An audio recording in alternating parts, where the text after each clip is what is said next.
Okay, hi everyone. I'm Nicholas Rolle, and I'm going to present on behalf of my group, Larry HYMAN, Kondeh MANSARAY, and Daniel KAMARA.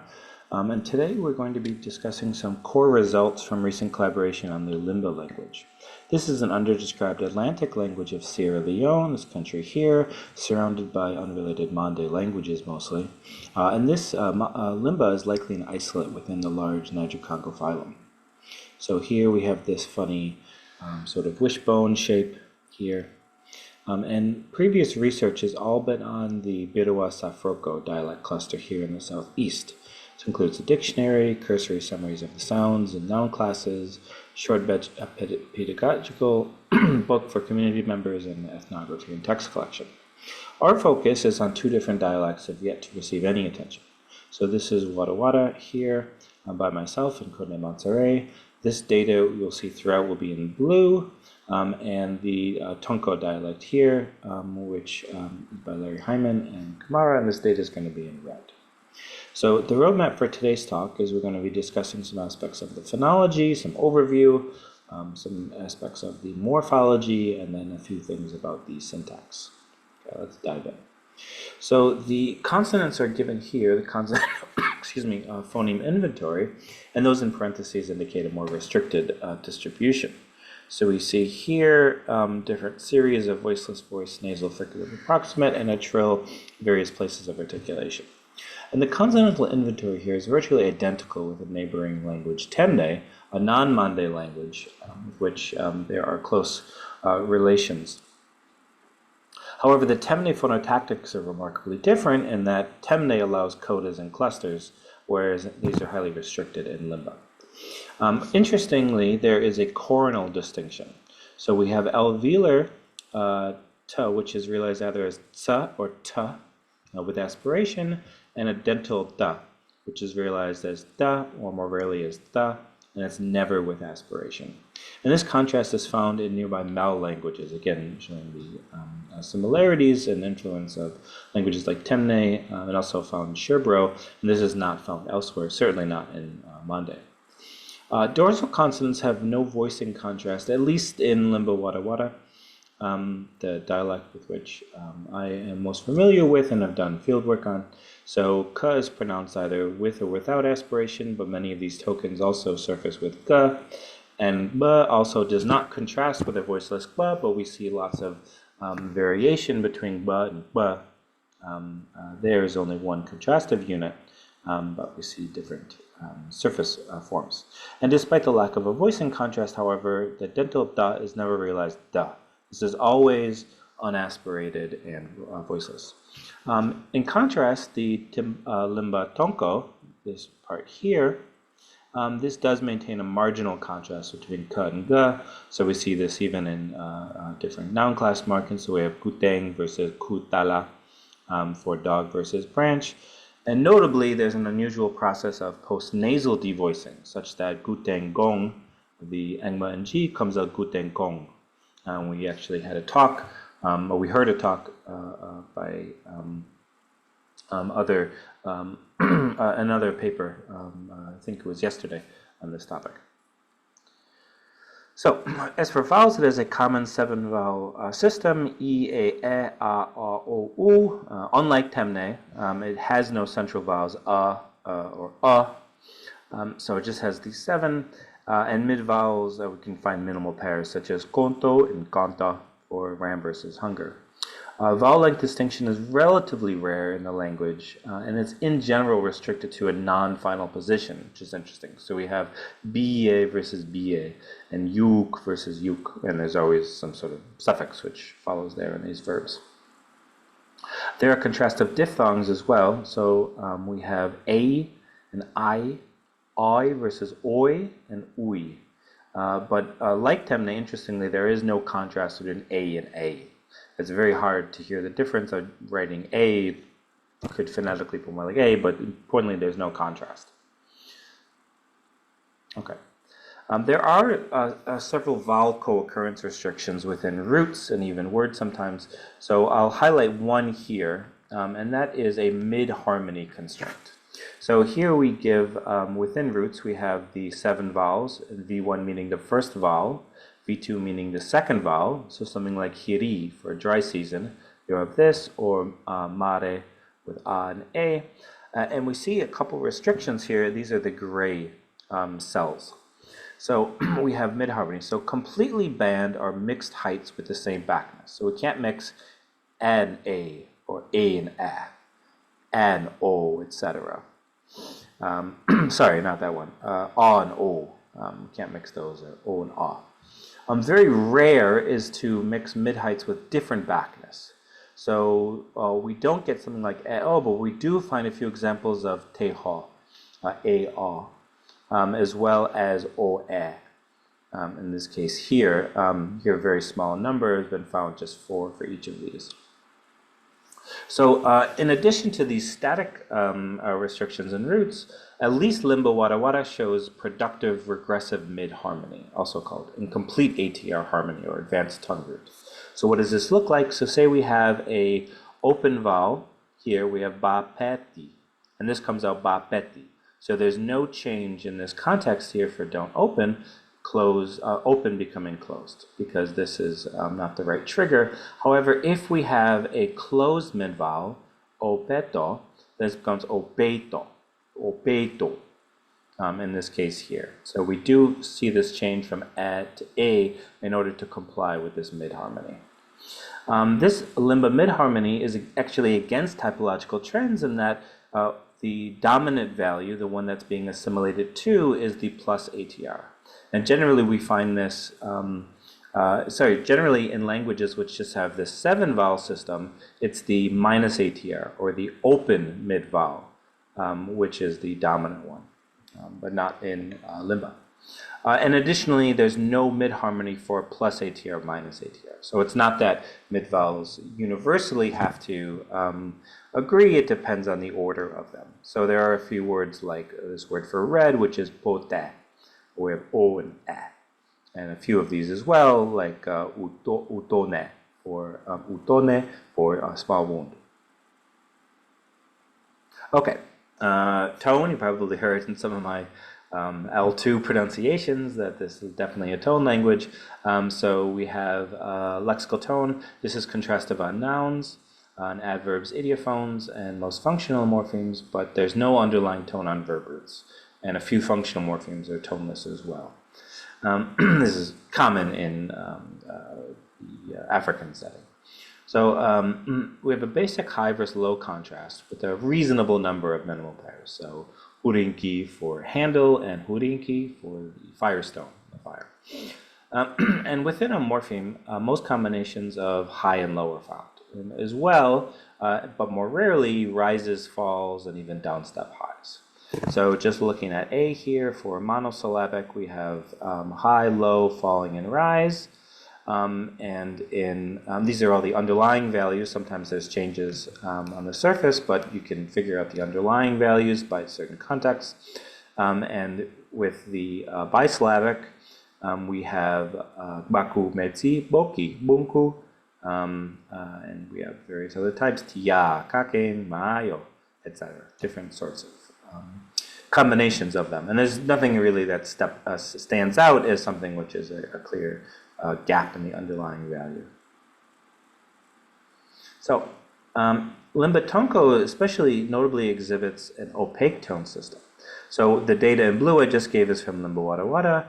HYMAN and KAMARA, as I said, they're studying Limba-Tonko, and this has a very different surface patterns. Largely the same underlying system, but there's lots of surface neutralization. So let's first look at nouns which underlyingly end in high-low, so such as kusala for a ho. The surface is fine faithfully as kusala, with nothing funny happening. However, words that end in high or any string of highs show high lowering in utterance final position. So we can see here 4 different underlying values. So ma petande, ma sakala, ma lentani, and ma koyoni.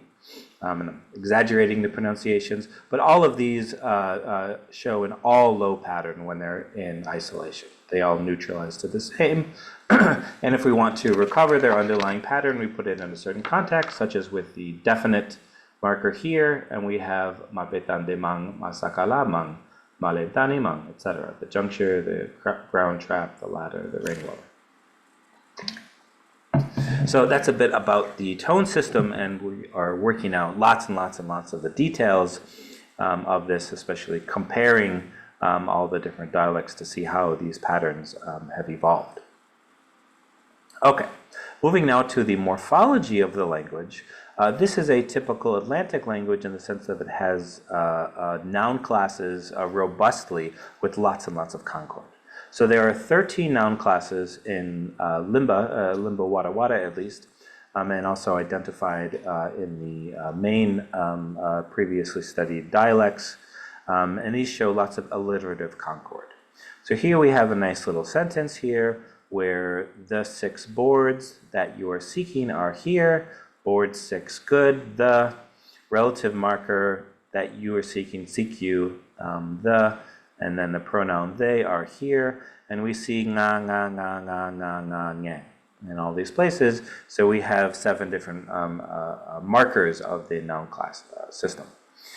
So noun classes function to indicate plurality, but they're less clear-cut than a canonical Niger-Congo language. So let's take a look at this.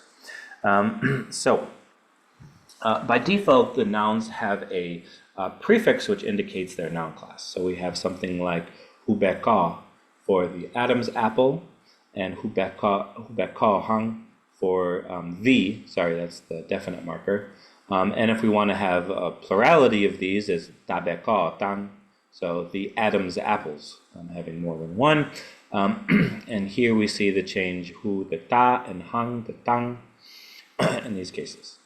So plurality is marked by noun classes, but it can also be marked with a suffix. So this comes out either as ing or just ni. And this form is actually quite common in Atlantic language, some sort of a ni type of marker, which indicates plurality on nouns.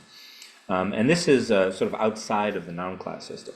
So this is optional if there's an overt prefix. So if we have something like hubeka, we can have tabeka, but also tabeka ni.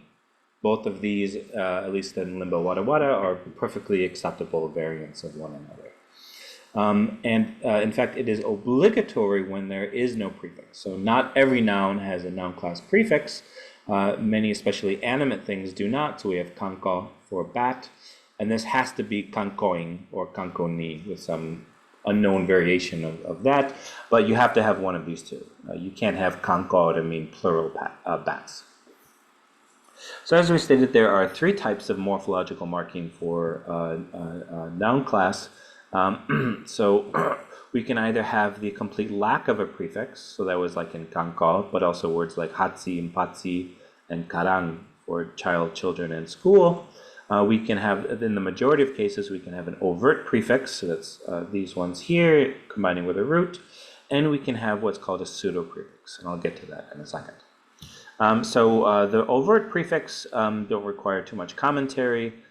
They just show these sorts of alternations as well. So kuyoro versus nayoro for bush yam and bush yams, huraka, taraka for stones, etc.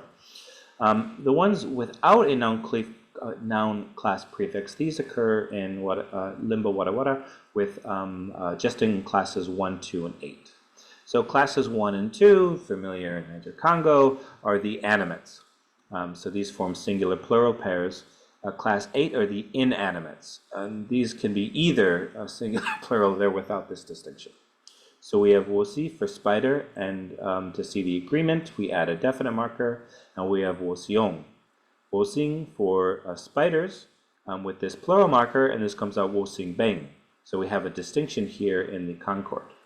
Now compare this to inanimate things like tika for a wrapper or tikaing for the plural, and this is just tika bang and tikaing bang with the exact same concord across all the contexts. Now prefixless nouns in other classes, while they are not found in Limba Wada Wada, they do show up in at least class 5 in Limba Tonko. So something that in Limba Wada Wada would be huyonko can just be yonko as well. And there's a little variation here on the surface in Limba Wada Wada as well, but if you ask them, to give you the real form, then it will always be with this hu. Now on to the pseudo prefixes, and these are quite interesting. So these are cases where the initial consonant or even syllable of a root will dictate the noun class. So this root begins with k, there's no prefix here, so it's kotsa, and because this begins with k, it takes the concord that begins with k. So kotsa kong for the body, or hiling for tongue, and this is hiling hang for the tongue. So importantly, unlike with the cases with prefixes, real prefixes, there are no alternations here. So the singular or plural counterpart is formed by adding a prefix to the entire noun. So we have hang for termite hell, and if we want to do plural, it's ta hang. We don't get rid of the h and add ta. It's not hang and tang, it's hang and ta hang. Same thing here, we can have a case which has a tereng with this pseudo prefix there, and if we want to make it a singular, we have hu tereng, where we add this prefix directly to it. And importantly, this is different from vowel initial roots, which do show alternations. So we have ei for egg, and this is hei versus dei in these cases. It's not tahei. So these ones, we don't want to interpret them as simply being some sort of a vowel initial root or something like that. They don't pattern the same. These really are these sort of pseudo prefixes with this phonologically conditioned type of agreement, a concord. Okay, for verb inflection. So inflection is generally used for aspect, mood, and polarity. I'm using inflection a bit loose here, just sort of material which has to surround the verb. And this is expressed in 4 positions around the verb stem. So the first is the affix choice of stem, and this is mostly final vowels, which is very Bantu-like. The second way this is expressed is through grammatical tone, which appears on the stem in this final vowel. So roots underlyingly don't have any inherent tone. Notably, some derivational morphology does, but that's a separate thing outside of the scope of this talk. It can also be expressed, this inflection, through particles, which appear either before or after the verb, and these are tightly associated to it. Interestingly, the presence or absence of subject agreement is an obligatory component of inflecting for these categories. So in contrast to aspect, mood, and polarity, tense is generally expressed through temporal adverbials, which are much looser in their distribution, and they're not restricted to appearing in more of these fixed positions near the verb. Have more flexibility and are often translated as things like earlier and later, etc. So let's look at one example, the verb root date, meaning to look. In isolation, if you just say, how do you say to look, it would be something like the infinitive form, so adeti for to look in these cases. And we see, I've split this up into 2 groups, so the first one and the second one. The first one are the affirmative, positive, and we have ways to express imperative, hortative, and untimed, like can look or will look, a continuous, a desiderative, and a completive with 2 alternative pronunciations.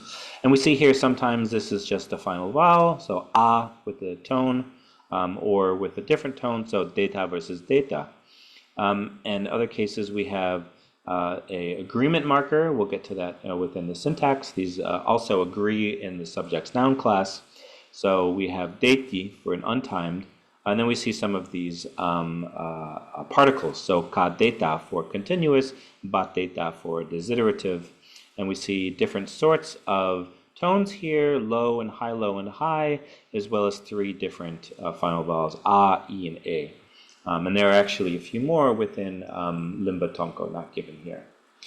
For the negatives here, these are the negative ones, prohibitive, the negative untimed, can't look or won't look, the negative completive, the negative inceptive. And here, these are marked with 4 distinct markers, some before, some after. So ba, sa, ta, or ta. And these are what indicate the negative, but it's all sort of one package, which type of final vowel you have and your tone as well.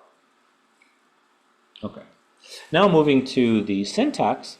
We look at a noun phrase first, and Limba has a fairly strict head initial order within the noun phrase. So we can have here a noun phrase with a head noun, mampa, meaning palm wine.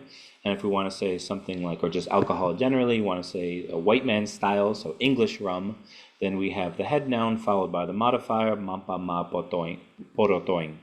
And this is the agreement with the head noun. Same thing if we have a possessive, mutong mukantu, in these cases here.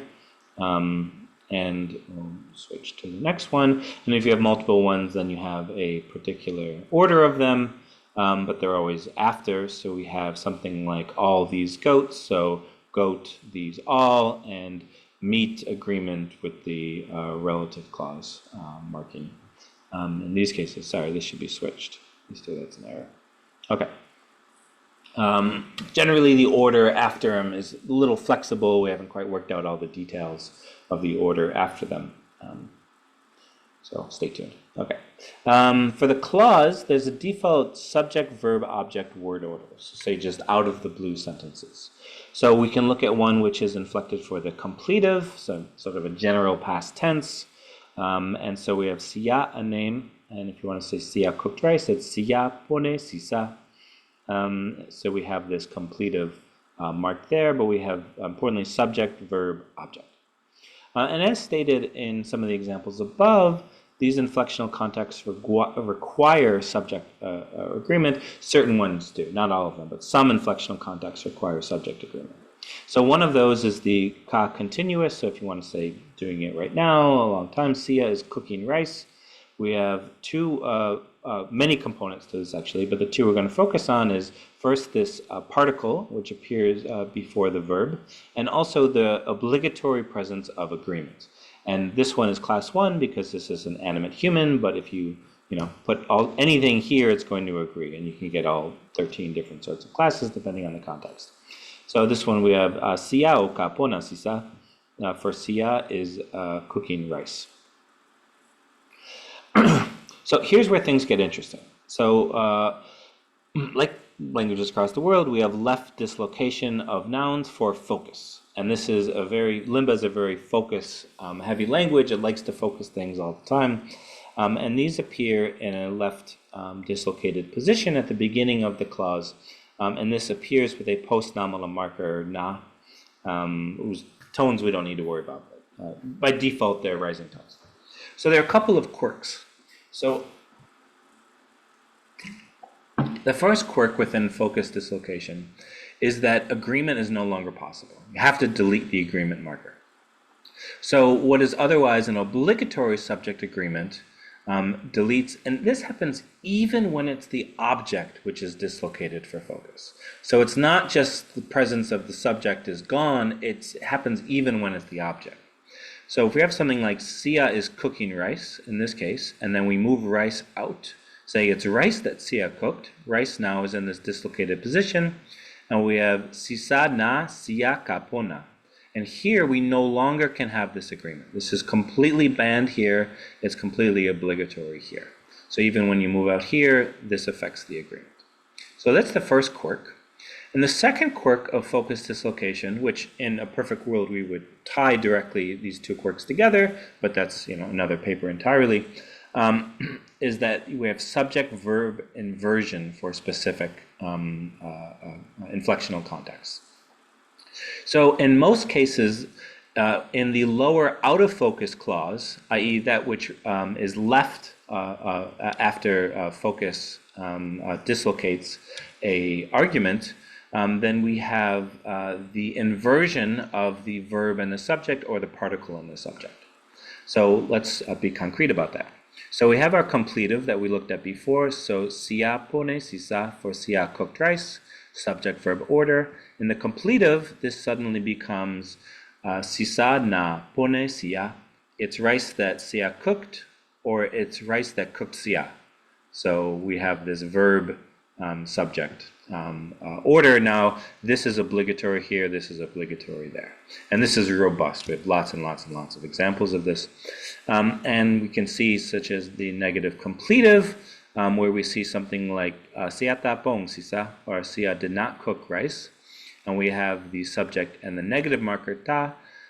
In the negative completive now, we have extract sisa, and we have sisa na, so rice is what Sia did not cook. Sisa na ta siapon, where we have the negative and subject word order. So we have these sorts of contexts, these sorts of examples. However, some contexts maintain the subject-verb word order, such as the untimed or the continuous we saw here, where we still have sia ka pona. We don't have ka sia, something like that. That's not what we find. And related to these quirks is that in Limba Donko, it appears that in order to extract an object, the clause must first be passivized. And my co-author, Larry Hyman, relates this to the accessibility hierarchy. Keenan and Kamri and many, many people since, discussing, well, what are the syntactic conditions of which you can extract an argument and move it to the left edge. So we have an example here of who looked at dogs, where who is the looker, the agent, the subject position, and we get who moving out, our agreement marker, and then look dogs. So who looked at dogs, nothing funny going on there.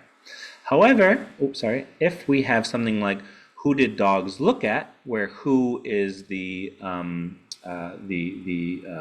so to speak, the theme, and is being moved out, then actually we have to passivize it.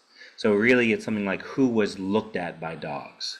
So we have deto, this passive marker there, and we have now the what otherwise would be the agent. Now this is in a prepositional phrase. So ing na teng in these cases. So all of these little quirks of word order have to be relatable somehow, and so that's another future project.